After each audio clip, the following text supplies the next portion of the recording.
Washington, CNN President Donald Trump's expected decision to end DACA, but leave some time to save it, punts the popular program that protects young undocumented immigrants to Congress, but passage of a legislative solution remains a steep uphill climb. Trump is expected to announce Tuesday that he will end the Obama-era Deferred Action for Childhood Arrivals program, but will offer a 6-month delay to give Congress time to come up with a fix, according to sources familiar.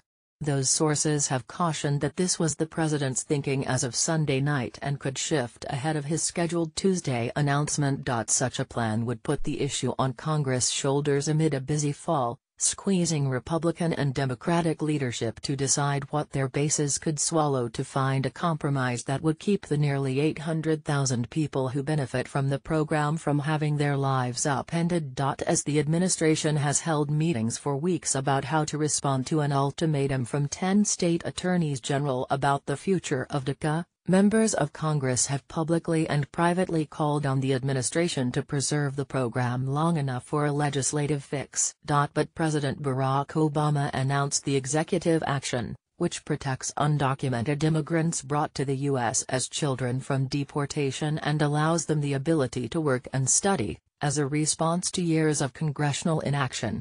Now, they will have to take ownership of averting an end to the popular program that has the widespread support of Democrats, moderate Republicans and the business and education communities. Now the hot potatoes back in their lap, said one senior lobbyist, who spoke on condition of anonymity to be candid.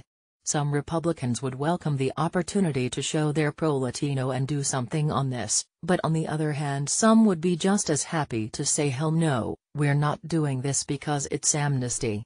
And so we've got House Speaker Paul Ryan in the hot seat figuring out where's his base and where does he go.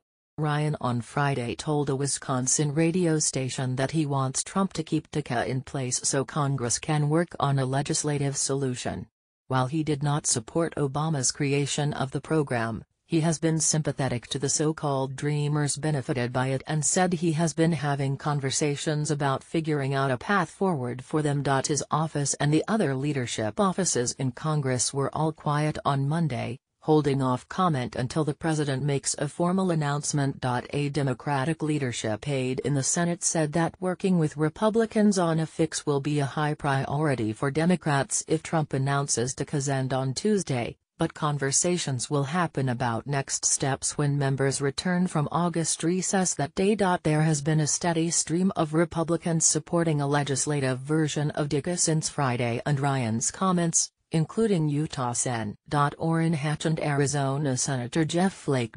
Republicans have to balance roughly 2/3 of their membership for whom anything supporting undocumented immigrants is a tough vote with the rest, who could potentially benefit politically from such a vote. House Rules Committee Chairman Pete Sessions, a Texas Republican, said Monday on CNN's New Day that he could support a guest worker program for the population, calling it more than half a loaf and the minimum toward helping dreamers.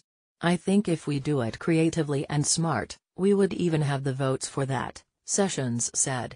The legislative and executive branch should put aside passivity and partisanship and finally modernize our immigration laws, Oklahoma Senator James Lankford said in a statement.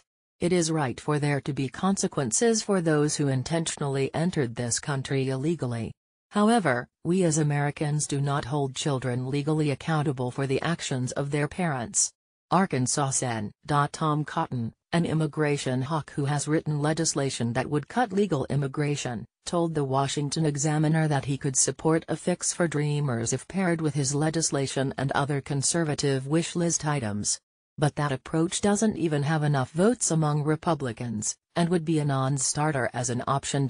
18 Republicans have co-sponsored a bill from Florida Representative Carlos Corabello that would make a version of DACA permanent, and North Carolina Senator Tom Tillis is planning to introduce a version of that bill in the Senate when Congress returns. Lawmakers believe more Republicans would vote for the proposal if it came to the floor. Democrats almost universally support protecting Dreamers and have long called for a solution. But the devil is in the details, and it remains unclear to insiders of the debate whether both sides can swallow enough of a compromise to reach a solution. They have been adamant that they will not accept any deal to fund even small amounts of a border wall or in